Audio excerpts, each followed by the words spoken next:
we'll just start off just your overall thoughts on the game and how you felt like your team performed tonight. Yeah, I thought a little bit of the same story right now with us is some good performances, some not so good.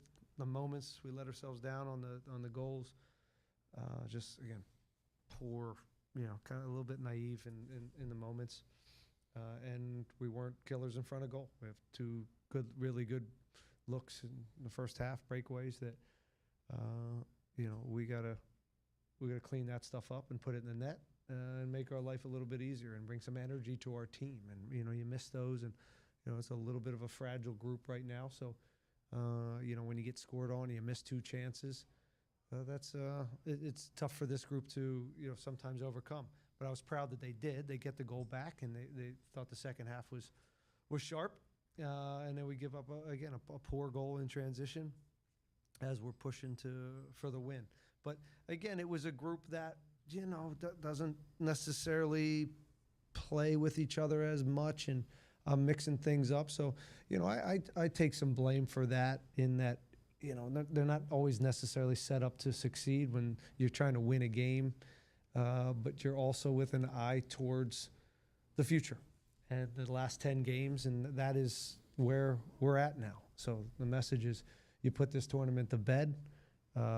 We learned a little bit about ourselves. We saw some things we wanted to see. We didn't get the results that we wanted, but I think we're better for going through this. And now it's all about the last 10 games and seeing what we can do to get in the postseason. That's been our goal. That's what we talked about on the first day here. That's what I talked about when I first got to this club, about being a team in the postseason year after year, and bringing some sustainability to what we're doing here. And it's still doable. There's a lot of points, and I'm looking forward to getting back this week and really focusing on the league and putting this thing to bed, and not having to manage lineups. And you're out of the tournament, so again, it's a great tournament, right? A little sour grapes because we didn't do so hot, but I'm done with it.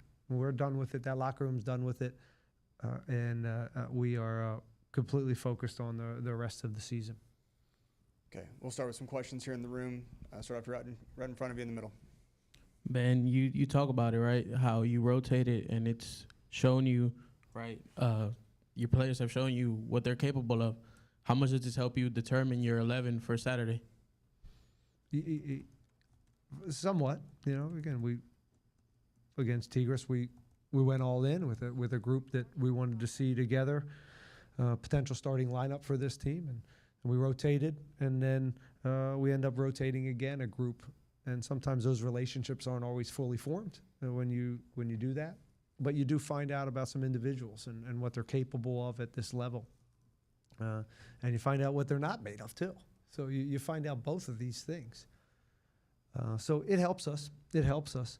But when you're a group that needs wins, and then the mixing groups up and not winning within that and getting some success, that's also the balance. And I think the message to this group is that this tournament's over. The whistle blew, it's over, and it's time to get back to work. And then you were without Ponce for the majority of the tournament.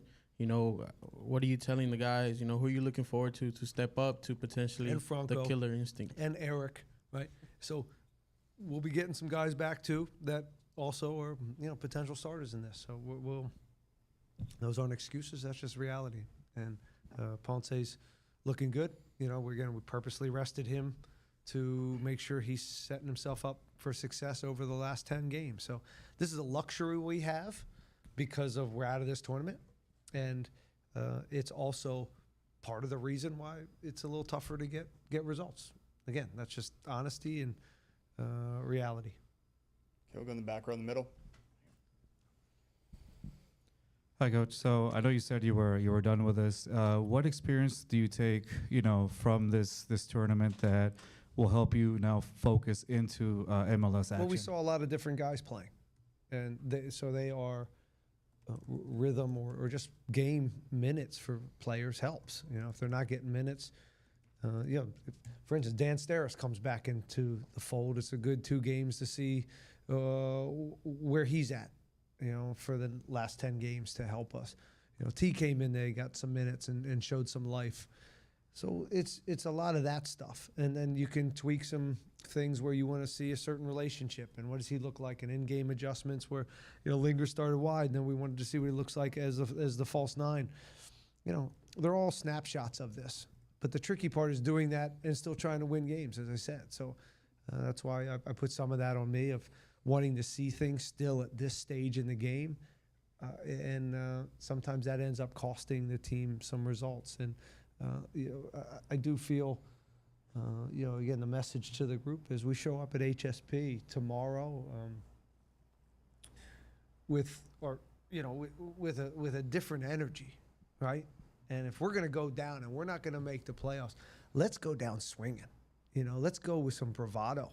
Let's go with some bite and make a run at this thing. And at times, this group, I've been, a little bit disappointed in that, in our fire, in our belly, and I've been public about that. So we gotta start bringing that, because if you don't do it soon, it will be too late. But right now, it ain't too late.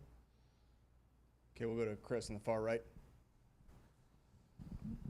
Yeah, Mr. Brown. So, what were the key tactical gaps you identified in these games in the team's defensive structure that Pachuca were able to exploit, particularly in the wide areas during transition?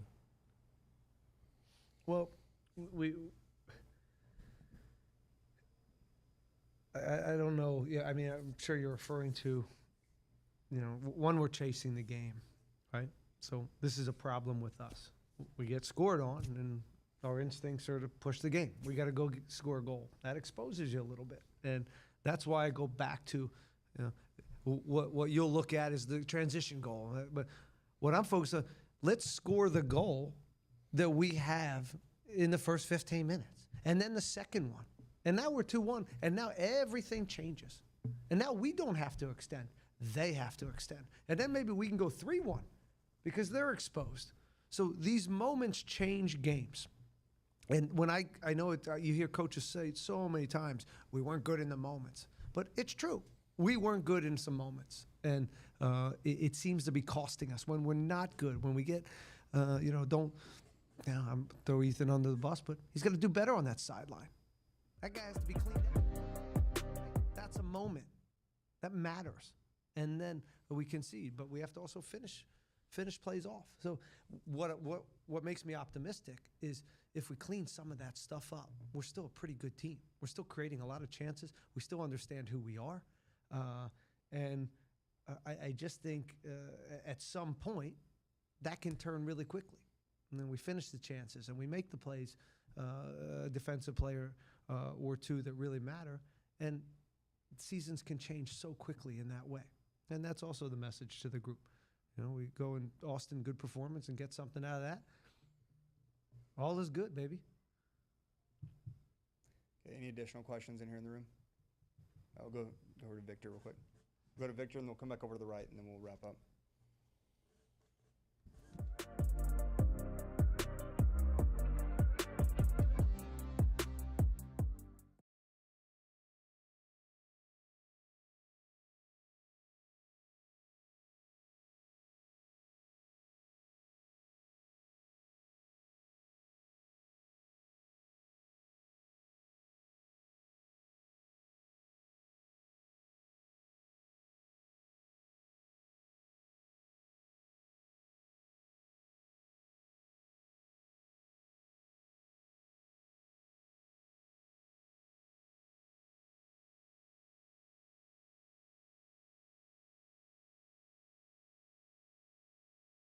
The format, though, if you're out, you're out, and you have to make some decisions whether or not to go all in here or on quick turnovers, change some teams, and also then on the third, you got a game around the corner, and we don't have a lot of luxury to not be at our best out of this on the turn. So I don't know. We'll find out.